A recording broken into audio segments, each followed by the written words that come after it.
Araria classes सभी viewers का पुनः हार्दिक स्वागत करता है। आज हम लोग एनसीईआरटी हिस्ट्री सीरीज़ में कक्षा 7 के बारे में डिस्कस करेंगे। तो कक्षा 7 का टॉपिक है अशोक एक अनोखा सम्राट जिसने युद्ध त्याग किया। इसमें एक बहुत बड़े साम्राज्य के बारे में लिखा गया है। तो इसमें सबसे इम्पोर्टेंट लाइन ये है जिसको हम लोग ध्यान रखेंगे। इसमें लिखा गया है कि चाणक्य का अन्य नाम क्या था, तो कौटिल्य था चाणक्य का अन्य नाम। फिर उसके बाद से जो सबसे बड़ा साम्राज्य है वो सबसे बड़ा साम्राज्य कौन सा था जिसके बारे में ये लिखा गया है, वो मौर्य साम्राज्य था। फिर चाणक्य ने अपने विचारों को कहाँ लिखा है, तो अर्थशास्त्र में लिखा है। यानी कि अर्थशास्त्र किसने लिखा है, कौटिल्य ने। पहला क्वेश्चन, अर्थशास्त्र किसने लिखा है, कौटिल्य।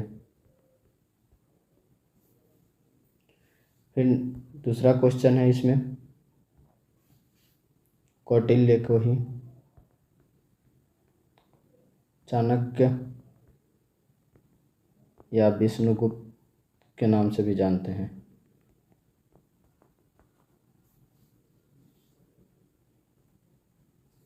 अब नेक्स्ट चलते हैं। नेक्स्ट इसमें वंश के बारे में दिया गया है। अब इसको डेफिनेशन याद कर लेते हैं। वंश क्या है, तो वंश का डेफिनेशन, जब एक ही परिवार के कई सदस्य एक के बाद एक राजा बनते हैं तो उन्हें एक ही वंश का कहा जाता है। मतलब एक ही परिवार के कई सदस्य एक के बाद एक राजा बनते हैं तो उसे वंश कहा जाता है। अब मौर्य वंश में 3 प्रमुख राजा हुए, चंद्रगुप्त, तो उनका बेटा बिंदुसार और उनका बेटा अशोक। दूसरे पेज पे चलते हैं।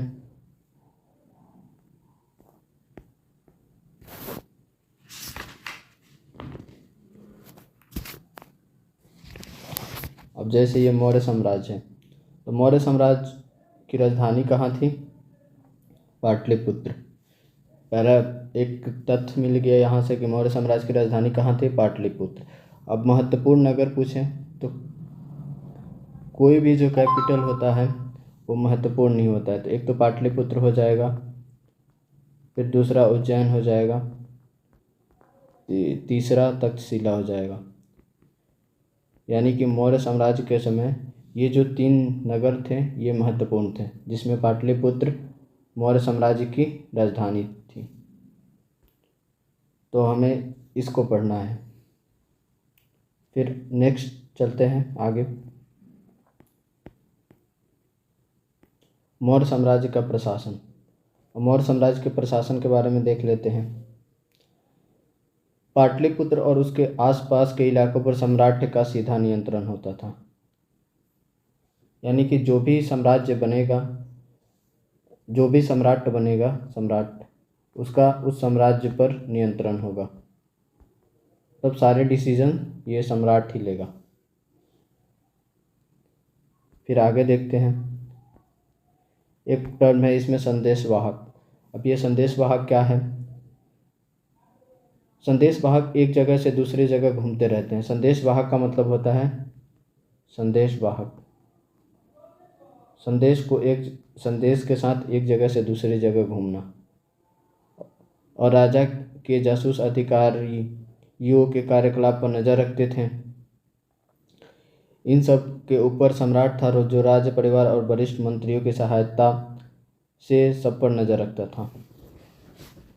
इसमें से एक संदेशवाहक हो गया, एक सम्राट हो गया, 2 टर्म क्लियर हो गए। फिर आगे चलते हैं। इसमें आगे मौर्य साम्राज्य के भीतर कई छोटे क्षेत्र या प्रांत भी थे। अब ये छोटे क्षेत्र या प्रांत थे तो जो राजकुमार होते थे, अक्सर राजकुमारों को वहाँ राज्यपाल या गवर्नर बना दिया जाता था। फिर अब आगे देखते हैं। तो इसमें हमने सम्राट के बारे में जाना, संदेशवाहक के बारे में जाना, फिर जो सम्राट के पुत्र होते थे राजकुमार को राज्यपाल और गवर्नर बना दिया जाता था, इसके बारे में जाना। अब नेक्स्ट पेज पे चलते हैं। नेक्स्ट पेज में है कि देखो, जब इतना बड़ा साम्राज्य है तो साम्राज्य को चलाने के लिए कर की आवश्यकता होती थी, तो एक तो ये साम्राज्य से नियमित रूप से कर लिया करते थे, जो नियमित रूप से कर नहीं देता था उसे नजराना लेते थे। तब ये नजराना क्या होता है इसको हम लोग पढ़ लेते हैं, क्योंकि आगे क्वेश्चन में डायरेक्ट ये दे देता है कि नजराना से संबंधित कथन कौन सा है। 4 ऑप्शन दे देगा और उसमें से आपको टिक करना रहेगा। जहाँ नियमित ढंग से इकट्ठे किए कर दिए जाते थे उसे मतलब साम्राज्य में नियमित ढंग से कर इकट्ठा किया जाता था, वहीं नजराना अनियमित रूप से दिया जाने वाला कर था। एक तो नजराना हो गया अनियमित रूप से दिया जाने वाला कर, और नजराने में क्या दिया जाता है, नजराने विभिन्न पदार्थों के रूप में प्रायः ऐसे लोग से लिए जाते थे जो स्वेच्छा से इसे देते थे। नेक्स्ट टॉपिक है राजधानी में सम्राट।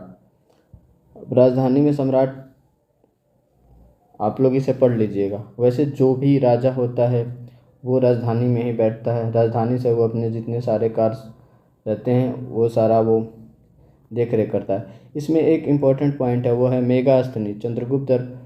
चंद्रगुप्त के दरबार में पश्चिम एशिया में यूनानी राजा सेल्यूकस निकेटर का राजदूत था। इसमें तो यही पूछ देगा कि मेगास्थनीज कौन था। तो ये सेल्यूकस निकेटर का राजदूत था एक। फिर ये पूछ देगा कि ये किसके दरबार में आया था, तो ये चंद्रगुप्त मौर्य के दरबार में आया था। और ये क्या था, ये सेल्यूकस निकेटर जो राजदूत था वो कौन सा राजा था, यूनानी राजा था। अब आगे देखते हैं।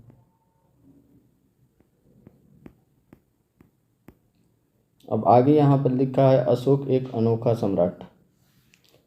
अब ऐसे भी इस चैप्टर का नाम भी है कि अशोक ने युद्ध कैसे छोड़ा। तो अशोक के बारे में पढ़ते हैं। ये सबसे पहली बात है कि ये मौर्य वंश का सबसे प्रसिद्ध शासक था, और ये पहला शासक था जिसने अभिलेखों और शिलाओं के द्वारा जनता तक अपने संदेशों को पहुंचाने की कोशिश की, यानी कि 14 शिलाओं के द्वारा। और इसके ज़्यादातर जो अभिलेख थे उसमें ब्राह्मणी लिपि और प्राकृत भाषा का प्रयोग किया गया। ब्राह्मणी लिपि और प्राकृत भाषा का प्रयोग किया गया था। क्वेश्चन में ये देता भी है कि अशोक ने जनता तक अपने संदेशों को पहुंचाने के लिए जो अभिलेख बनाए थे उसमें किस लिपि और भाषा का प्रयोग किया गया था। तो ब्राह्मणी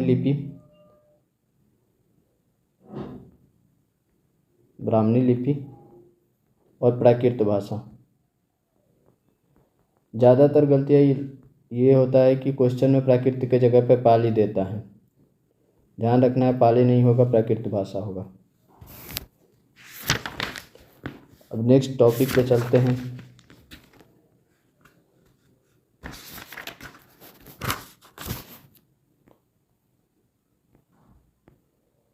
अशोक के बारे में एक और बात है कि अशोक अपने शासन के 8वें वर्ष कलिंग का युद्ध किया था और उस पर विजय प्राप्त की थी। और कलिंग युद्ध के बाद ही इसका हृदय परिवर्तन हो जाता है और यह युद्ध छोड़ देता है। और कलिंग अपने शिलालेख में भी इसका चर्चा करता है।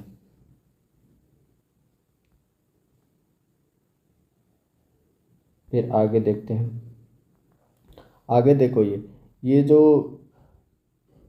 दृश्य है ये राष्ट्रपति के हाउस में देखने को मिलता है। आखिर ये दृश्य किसका है, तो इसके जस्ट ऊपर इसका विवरण दिया गया है। यह है इसका विवरण। बिहार के रामपुरवा में मिले एक मौर्यकालीन स्तंभ का हिस्सा है। अभी भी इसे राष्ट्रपति भवन में रखा गया है। यह उस समय के मूर्ति का नमूना है। उस समय मतलब अशोक के समय में। तो यहाँ से क्वेश्चन बन जाएगा कि राष्ट्रपति भवन में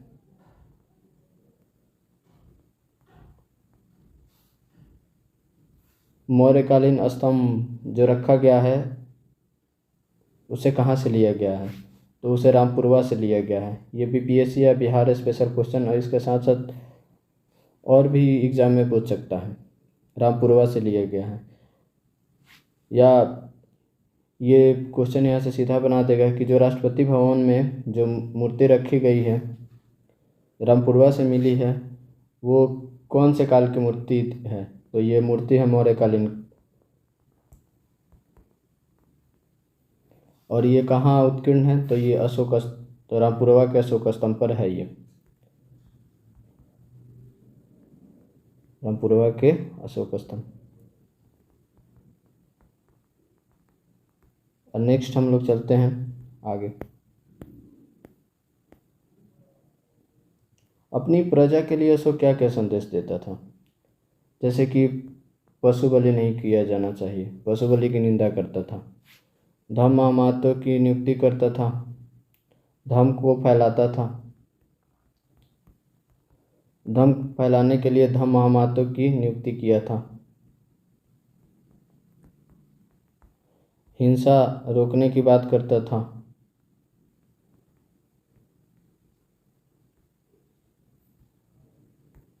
अपने से बड़ों की आदर की बात करता था, बड़ों की आदर करने का बात करता था,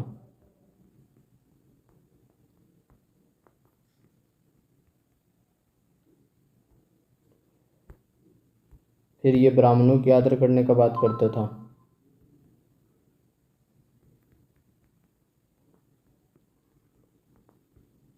ईटीसी।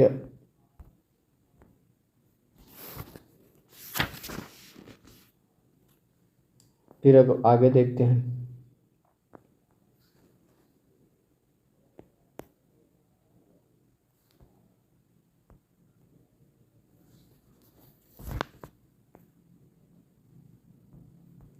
इसमें देखें हैं कि अशोक अपने संदेशों को पहुंचाने के लिए या धर्म के प्रचार के लिए धर्म महामातों की नियुक्ति करता था। अशोक अपने संदेश शिलाओं के माध्यम से दे सकता था। अशोक अपने संदेश कैसे देता था? शिलाओं के माध्यम से। शिलाओं के माध्यम के मतलब कि क्या, शिलाओं पर उत्कीर्ण करा देता था। और फिर अशोक के अभिलेख भी प्राप्त हुए हैं। तो अशोक के अभिलेख कहाँ से प्राप्त हुए हैं? यहाँ एक फिगर है, यहाँ से हम लोग देख लेते हैं इसमें। हाँ, ये रहा फिगर। अब देखिए इसमें जो रेड वाले जो डॉट डॉट हैं वो अभिलेख के प्राप्ति के स्थल हैं। तो अशोक के अभिलेख कहाँ से मिले हैं? ब्रह्मगिरी से, येरागुडी से, मस्की से, कलिंग के धौली और जौगढ़ से मिले हैं। फिर ऊपर देखते हैं, सोपारा से, गुजरात के गिरनार से, फिर आपको यहाँ पे मिला है सांची से, फिर मिला है बिहार में रामपुरवा, लौड़िया अरेराज और पाटलिपुत्र से, फिर सारनाथ से मिला है, फिर लुम्बिनी से मिला है, फिर मेरठ से मिला है, कलसी से मिला है, टोपरा से मिला है, दिल्ली से मिला है। फिर आप भारत के बाहर जाओगे तो मनसेहरा शहबाज गढ़ी से मिला है तक्षशिला में, फिर यहाँ पे मिला कंधार से, फिर मिला है लंपक से। तो आपको इसे बार बार देखकर ध्यान रखना है कि अशोक के जो अभिलेख हैं उनका प्राप्ति स्थल कहाँ है। क्लास 6 NCERT में चैप्टर 7 में इतना ही। Thanks for watching. Do like share subscribe. Araria class है।